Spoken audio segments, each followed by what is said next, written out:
فجر کی نماز کے بعد جب میں گھر پر گیا، جا کے قرآن پاک کی تلاوت کی۔ تلاوت کرنے کے بعد جیسے ہی میں نے موبائل ہاتھ میں لیا تو ایک گروپ کے اندر ایک میسیج تھا جس کے اندر یونس گوہر شاہی کی ویڈیو تھی۔ یہ اصل رہنے والا کراچی کا ہے، فی الحال مقیم لندن میں ہے۔ یہ خلیفہ ہے ریاض گوہر شاہی کا، اس کا ماننے والا ہے۔ اور ریاض گوہر شاہی کون ہے؟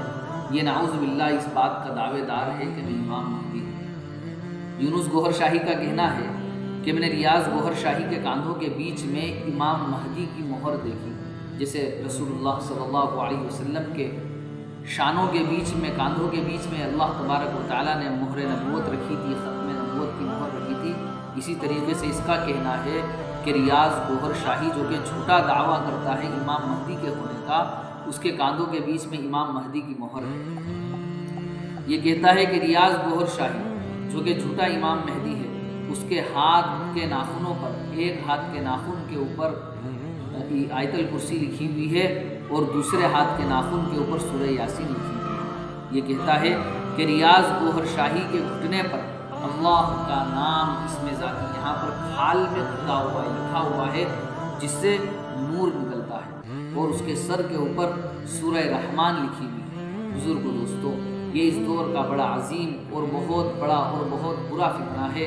نوجوانوں کو اور عام مسلمانوں کو چاہیے کہ ایسے فتنوں سے دور رہیں، ایسے لوگوں کی باتیں سننے سے، ایسے لوگوں کے بیانات سننے سے پرہیز کریں۔ اللہ تبارک و تعالیٰ نے اس امت کو علماء کی شکل کے اندر ایک نعمت دی ہے، اس امت کو علماء کی شکل کے اندر ایک نعمت دی ہے کہ یہ امت اپنے مسائل کو علماء کے پاس لے کر جائے، علماء سے دین کے مسائل کو معلوم کرے، دین کی باتیں سیکھے۔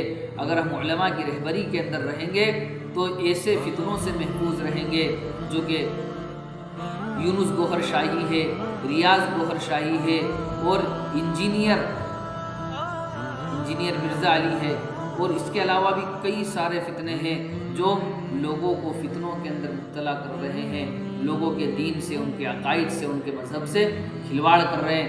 ہمیں چاہیے کہ ہم آن لائن علم دین حاصل کرنے کے بجائے آف لائن علماء کرام سے رہبری کروائیں۔ السلام علیکم۔